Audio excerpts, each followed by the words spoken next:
함께 주신 말씀 우리 구약성경 시편 147편 12절부터 마지막 20절 말씀까지 함께 보시겠습니다. 구약성경 시편 147편 12절에서 마지막 20절 말씀까지 제가 가진 성경 구약성경 909쪽에 있는 말씀입니다.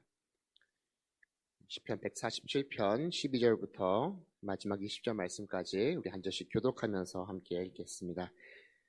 예루살렘아 여호와를 찬송할지어다. 시온아 내 하나님을 찬양할지어다. 내가 내 빈중문을 견고히 하시고 내 가운데 있는 너의 자녀들에게 복을 주셨으며 내 경내를 평안하게 하시고 아름다운 밀로 너를 배불리시며 그의 명령을 땅에 보내시니 그의 말씀이 속히 달리는도다. 눈을 양털같이 내리시며 서리를 재같이 흩으시며 우박을 떡 부스러기 같이 뿌리시나니 누가 능히 그의 주의를 감당하리요. 그의 말씀을 보내사 그것들을 녹이시고 바람을 불게 하신즉 물이 흐르는도다. 그가 그의 말씀을 야곱에게 보이시며 그의 율례와 규례들을 이스라엘에게 보이시는도다. 함께 읽겠습니다. 그는 어느 민족에게도 이와 같이 행하지 아니하셨나니 그들은 그의 법도를 알지 못하였도다. 할렐루야. 네, 오늘도 이 시간 함께 하신 우리 모두에게 하나님의 은혜와 또 평강이 있기를 간절히 소망합니다. 우리 함께 이 시간 나누었던 시편 147편 말씀은 이제 우리가 전체적인 이 시편에서 봤을 때 거의 이제 시편의 마지막에 있는 말씀들 중에 하나입니다.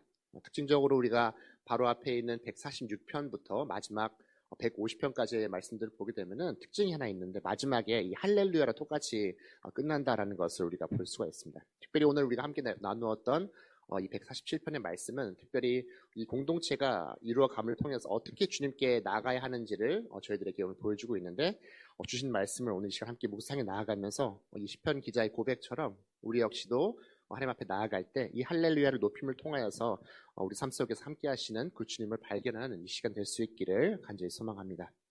먼저 오늘 말씀을 통해서 이 시편 기자의 고백 속에서 우리는 우리의 삶 가운데 보호자 되시는 그 주님을 함께 찬양해야 되는 믿으시는 우리 모두 될 수 있기를 간절히 소망합니다.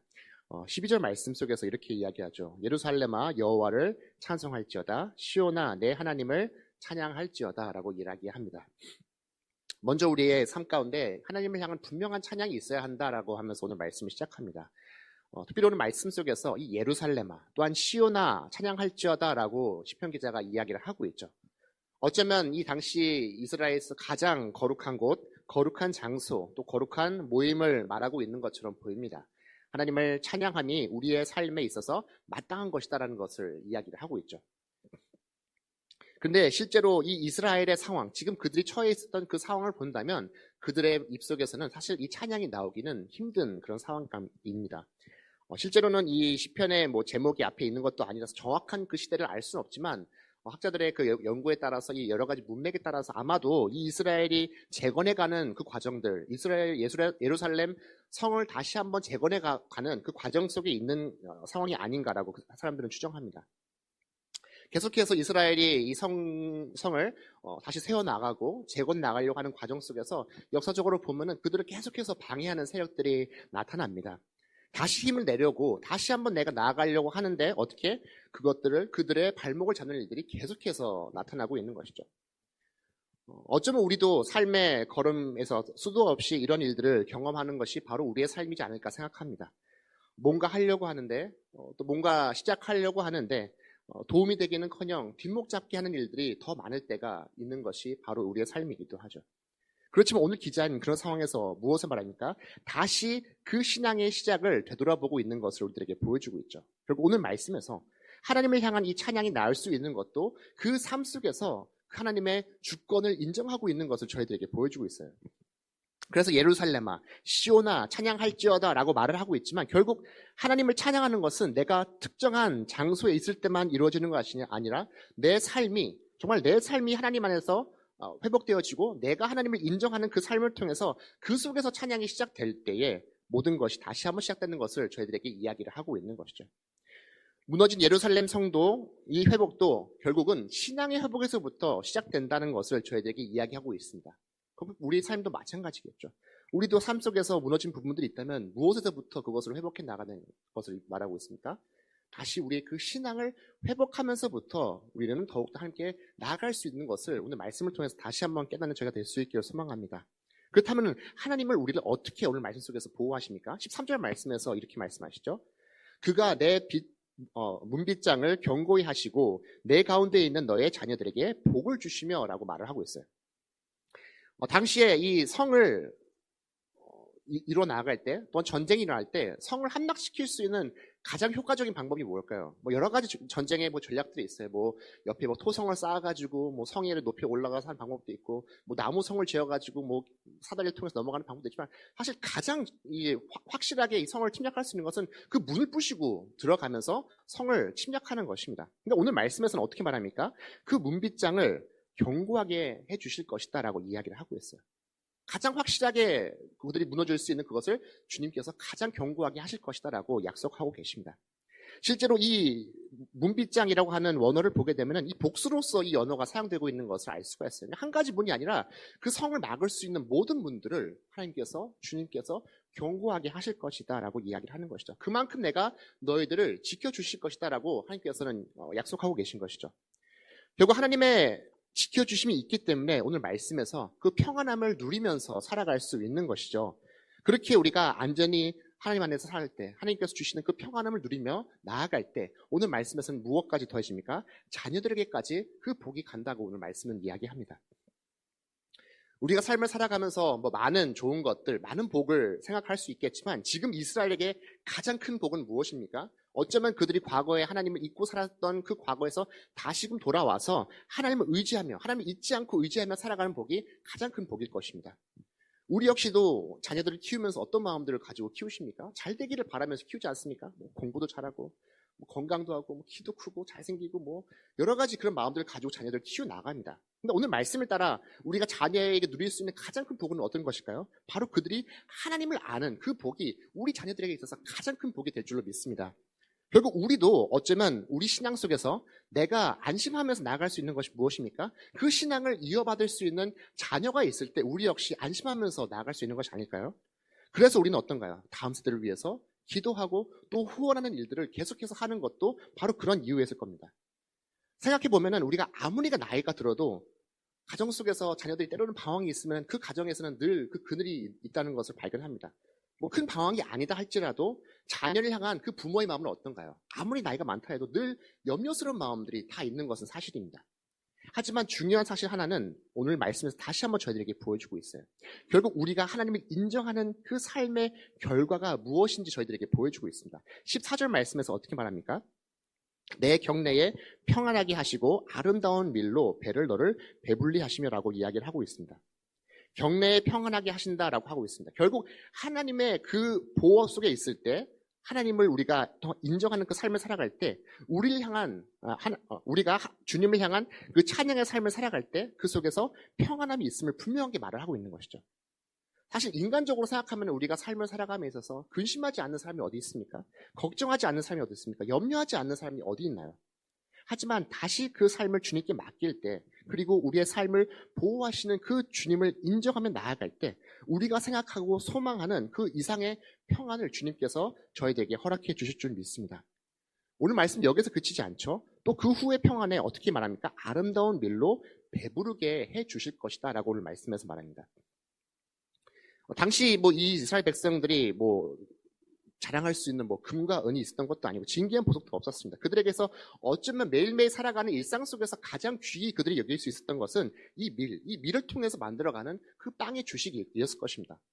이것은 성경 곳곳에서 등장하는 하나님의 복으로 상징됩니다. 신명기 32장 말씀에서도 이 아름다운 밀이 채워질 것이다라는 말씀도 있고, 또한 에스겔 말씀에서도 이 밀을 통해서 수출을 했을 만큼 이것이 주된 어떻게 보면 큰 주 양식이었다는 것을 우리들에게 이야기를 합니다. 그만큼 그들에게 있어서 밀은 귀한 것이었고 그것을 통해서 매일매일 그들의 양식을 만들어갈 수 있었던 아주 큰 복의 상징이었었던 것이죠. 예전에도 한번 여러분들에게 말씀드린 적이 있어요. 제가 알고 있었던 교회 친한 형이 교회 좀 좋은 거 입고 오면 항상 저에게 말했어요. 집에 쌀 좀 있냐? 그러니까 집에 돈 좀 있냐? 그 얘기인 거죠. 좋은 거 입고 오면 항상 쌀 좀 있어? 똑같은 거죠. 밀이 많다는 것은 풍족함이 그 삶 가운데 있다라는 것을 이야기하는 것이죠. 하나님은 이렇게 우리들을 보호해 주시고 기억해 주시고 날마다 저희들 채워주신 주님을 믿고 나아가는 우리가 될 수 있기를 소망합니다. 우리가 다시 새해를 시작할 때 어떤 일들이 있을지 모릅니다. 어떤 역경이, 어떤 고난이 있을지 모르겠지만 그 삶 속에서 하나님께서 우리를 보호해 주시고 보호의 하나님이심을 기억하며 또 그 속에서 우리가 주님과 동행하는 삶을 통해서 오늘 말씀 속에서 말하고 있는 우리가 생각하는 그 이상의 평안이 우리 삶 가운데 가득 넘치기를 간절히 소망합니다. 두 번째로 우리는 우리 말씀의 능력을 속에서 주님을 향한 찬양이 넘치는 저희들의 삶이 되어야 할 줄로 믿습니다. 우리가 주기도문을 통해서도 어떻게 일용할 양식을 늘 주님께 구하는 것처럼 오늘 말씀에서도 하나님께서는 이 미를 통해서 그들을 풍족하게 해주신다라고 말씀해 주셨죠. 주님은 그 외에도 어떻게 합니까? 이 먹는 양식 외에도 말씀의 양식으로 날마다 저희들의 삶을 채워주시죠. 오늘 15절과 18절 말씀 보면 이렇게 말하죠. 그의 명령을 땅에서 보내시니 그의 말씀이 속히 달리는도다. 또 18절 말씀에서 이렇게 말하죠. 그의 말씀을 보내사 그것들을 녹이시고 바람을 불게 하신즉 물이 흐르는도다. 15절에서 명령을 땅에 보내신다고 하셨고 또 18절 말씀에서는 다시 그 말씀을 우리들에게 보내주셨다라고 말씀하고 있죠. 근데 지금 어떤 상황 가운데 있습니까? 지금 오늘 말씀에서 16절에서부터 이어지는 말씀이 그 상황 가운데 보게 되면은 이렇게 얘기하죠. 눈을 양털같이 내리시며 서리를 재같이 흩으시며 우박을 떡 부스러기 같이 뿌리시나니 누가 능히 그의 추위를 감당하리요. 지금 크게 세 가지를 이야기하고 있어요. 눈과 또 서리와 우박이 오늘 말씀 속에서 등장을 합니다. 실제로 우리가 생각하는 이스라엘의 날씨 속에서 이 세 가지는 조금 어울리지 않는 세 가지입니다. 하지만 실제로 존재하지 않는 것도 아니죠. 실제로 높은 헐몬산 쪽에는 만년설이 존재해서 이렇게 눈이 존재하고요. 또 밤낮 기온차 때문에 서리와 이슬이 내리기도 하고 또 우박이 내리기도 합니다. 근데 어떻게 보면은 이렇게 없을 것 같은 보이는 것들이지만 쉽게도 볼 수 있는 것이죠. 근데 오늘 말씀 속에서 근데 이 하늘에서 내리는 우박을 어떻게 땅에 부스러기처럼 뿌려지는 것처럼 하나님에게서는 이 모든 것들 어쩌면은 이 양털같이 내리는 눈과 또한 이 재 같은 서리와 또한 이 우박도 땅에 정말 빵 부스러기처럼 뿌시듯 그에게는 너무나도 쉬운 것이죠. 정말 이스라엘은 너무나도 어울리지 않고 있을 것 같지 않은 것들이지만 주님에게서는 너무나도 쉬운 것들입니다. 또한 이것들이 어떻게 임합니까? 하나님의 그 말씀이 명령이 임할 때 하나님의 그 행함이 함께할 때 임한다는 것을 우리들에게 보여주는 것이죠. 하나님께서 어쩌면 그 통치가 임하기 때문에 이것이 우리들에게 큰 어려움이 얻는 것이죠. 어제도 큰 한파가 지금 닥치면서 날씨가 많이 추워졌죠. 어제 점심을 먹고 목사님하고 같이 이렇게 산책길을 걸어가는데 귀마개를 잠깐 했다가 바로 뺐어요. 그 이유가 뭘까요? 해도 소용이 없어요.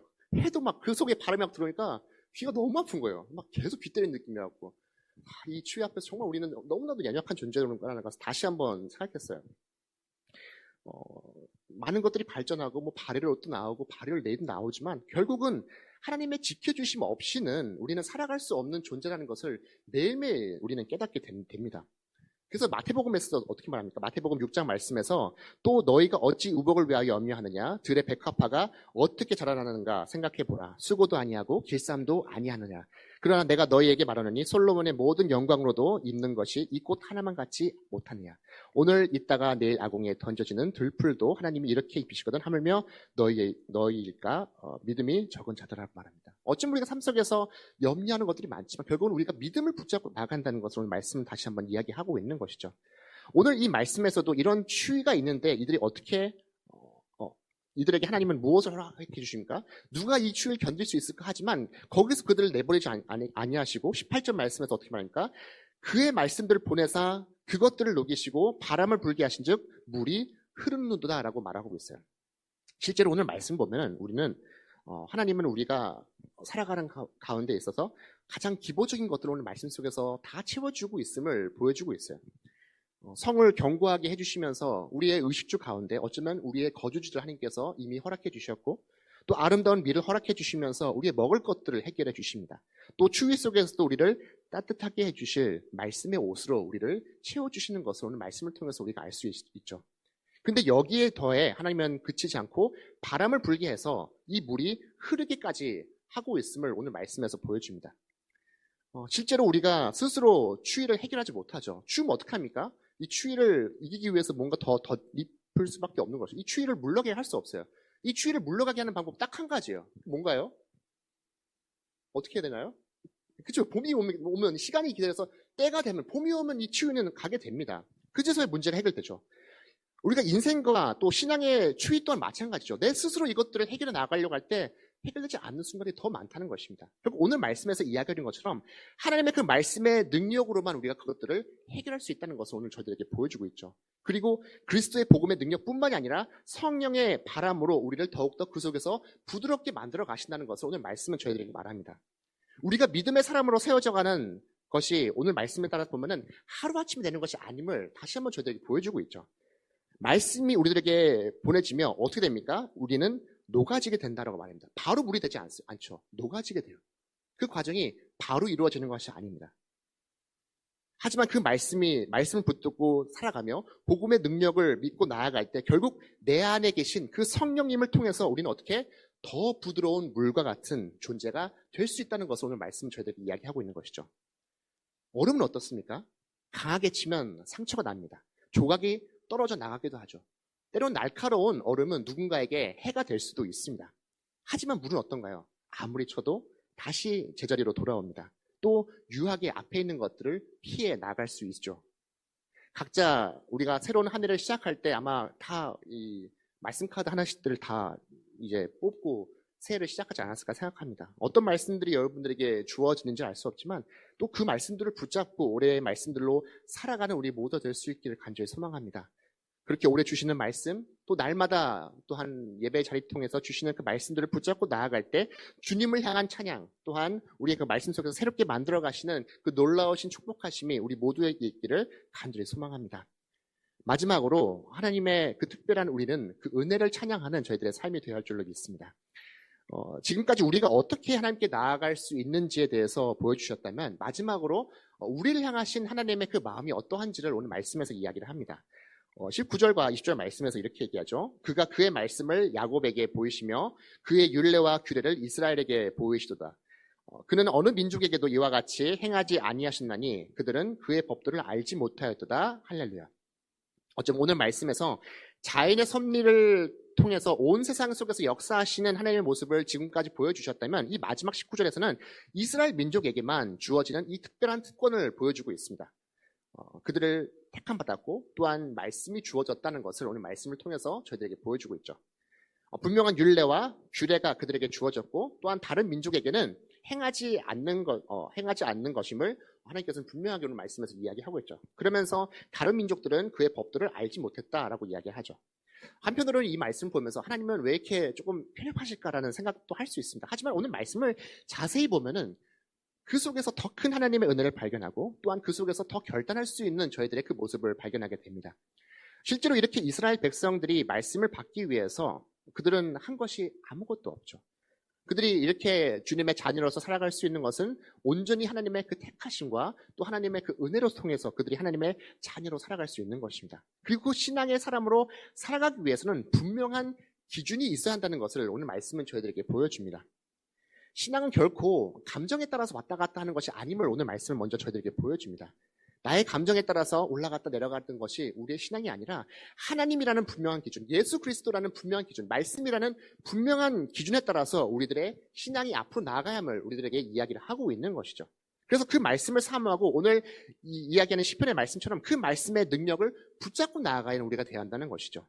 이렇게 이스라엘을 택하여 그의 자녀 삼았던 것처럼 오늘 이 시간 함께 예배드리는 오늘 우리에게도 똑같은 은혜가 주어진 줄로 믿습니다. 이것이 얼마나 큰 은혜입니까? 근데 오늘 말씀의 마지막에 중요한 한 가지 사실을 저희들에게 보여주고 있죠. 하나님의 법도를 제대로 알아야 한다는 것이죠. 우리가 하나님의 법도를 제대로 안다는 것은 우리가 이 법도, 이 말씀을 주신 그 하나님을 온전히 알아야 한다는 것을 이야기합니다. 우리가 삶을 살아가면서 누군가를 안다는 것은 여러 가지 말들이 있겠지만 유명한 연예인을 내가 안다라고 했을 때 실제로 그 사람은 나를 알지는 못하죠. 그냥 멀리서 내가 그 사람을 아는 거죠. 근데 오늘 말씀에서 이 법도를 안다라고 했을 때 이 알다라고 하는 이 단어 속에는 경험을 통해서 알다라는 그 뜻이 이 속에 내포되어 있습니다. 결국 우리가 하나님을 알고 하나님의 말씀을 알고 살아간다는 것은 막연히 정말 멀리서 멀찌감치해서 아는 것이 아니라 우리의 삶을 통해서 살아계신 그 하나님을 만나는 동행하는 과정들, 하나님께서 우리의 삶 가운데 역사하시는 그 과정들을 통해서 매일매일 조금씩 더 하나님을 알아가는 그 과정들을 이야기하고 있는 것이죠. 물론 우리가 우리의 노력으로 하나님의 구원에 이르게 되는 것은 아니지만 우리의 삶 속에서 임하신 하나님의 은혜와 사랑을 기억하며 나아갈 때 또한 더 간절히 주님을 알아가려고 하는 그 마음 속에 살아갈 때 분명한 그 마음들을 가지고 나아감을 통해서 더욱더 높이 주님을 찬양하는 저희들의 삶이 될 줄로 믿습니다. 이야기 하나 하고 오늘 말씀을 마치려고 하는데요. 머리를 짧게 잘랐어요. 어제 미용실 예약하면서 한 가지 고민이었습니다. 뭐였을까요? 미룰까 말까라는 고민이었어요. 사실 이 머리를 12월 말에 했어야 되는데 계속 막 시간이 안 맞아가지고 어제 예약을 했는데 너무 추워가지고 좀 더 머리 기를까? 그 고민이 있었어요. 그 이유가 뭐냐면은 제가 대학교 때 삭발을 자주 했어요. 삭발 자주 했는데 어느 너무 추운 겨울날도 정말 아무 생각 없이 삭발하고 그냥 밖에 돌아다녔어요. 어떻게 했을까요? 감기가 완전히 한 달 동안 걸리는 감기가 확 걸렸어요. 어제도 사실 그 좀 두려움이 있어가지고 막 털모자도 주고 막 이렇게 잔뜩 준비해서 나가는데 그때 그 경험이 생각이 나는 것이죠. 머릿속에 작은 머리카락이 사라지면서 정말 온몸이 아팠던 것처럼 어쩌면 우리의 삶도 내 마음대로 할 수 있는 것이 아무것도 없죠. 이번에 막 독감도 유행이죠. 정말 내가 아무리 열심히 이 독감을 막으려고 해도 막 어떻게 걸리는지 알 수가 없는 것이죠. 그만큼 우리의 삶은 늘 연약한 삶입니다. 주님을 더욱더 의지할 수밖에 없는 것이 바로 우리의 삶이죠. 그럼에도 불구하고 그런 연약한 우리의 삶 속에서 오늘 말씀에서 이야기하는 것처럼 하나님은 우리를 견고히 지켜주시고 하나님은 우리를 보호해주시고 또 우리 날마다 평안을 허락해 주시는 하나님임을 믿고 나아가는 우리 모두가 될 수 있기를 간절히 소망합니다. 이제 새해가 시작된 지 얼마 되지 않았습니다. 어떤 일들이 올 한 해의 삶 가운데 우리를 기다리고 있을지 알 수는 없지만 어쩌면 더한 추위들도 더한 아픔들도 또 고민과 걱정들도 우리에게 있을 수는 있겠지만 우리를 견고히 지켜주시고 평안을 허락해 주시는 그 주님께 나아갈 때 날마다 오늘 이 시편 기자가 주님께 찬양하며 나아갔던 것처럼 할렐루야로 주님을 찬양하며 나아가는 우리 모두가 될 수 있기를 주님 이름으로 간절히 소망합니다. 시간 말씀 다시 한번 기억하며 기도의 자리로 나아가시겠습니다. 하나님 아버지, 오늘도 귀한 시간 허락해 주시고 또한 예배 자리로 저희들 불러주심에 감사합니다. 날마다 주님을 사모하는 그 마음 가운데 나아가는 저희가 될 수 있게 도와주시고 또 올 한 해의 삶을 살아감에 있어서 어떠한 일들이 우리에게 있을지는 알지 못하지만 그 모든 순간순간에 우리를 지켜주시고 또 보호해 주실 그 주님을 인정하고 또한 소망에 나아가는 저희가 될 수 있게 도와주시옵소서. 다시 한번 주시는 그 말씀의 능력을 날마다 붙잡고 나아가는 저희가 될 수 있게 도와주시옵고 때로는 얼어붙은 그 마음과 얼어붙은 그 신앙들이 주님의 주시는 그 말씀과 또한 그 성경의 능력을 통해서 눈 녹듯이 내리는 놀라운 역사가 우리 삶 가운데 임할 수 있게 도와주시옵소서. 다시 한번 하나님께서 우리를 택함받은 자녀로서 세워주심을 믿고 나아가는 저희가 될 수 있게 도와주시옵고 정말 막연하게 나아가는 그 주님이 아니라 주님을 향한 간절한 소망의 마음들을 가지고 나아가는 그 삶을 통해서 더욱더 긴밀히 주님을 알아가고 또 주님과 동행하는 그 삶을 통해서 주님을 찬양하는 그 입술들이 날마다 차고 넘칠 수 있도록 주님 함께하여 주시옵소서. 감사드리며 이 모든 말씀 사랑이 많으신 예수님 이름으로 기도합니다. 아멘.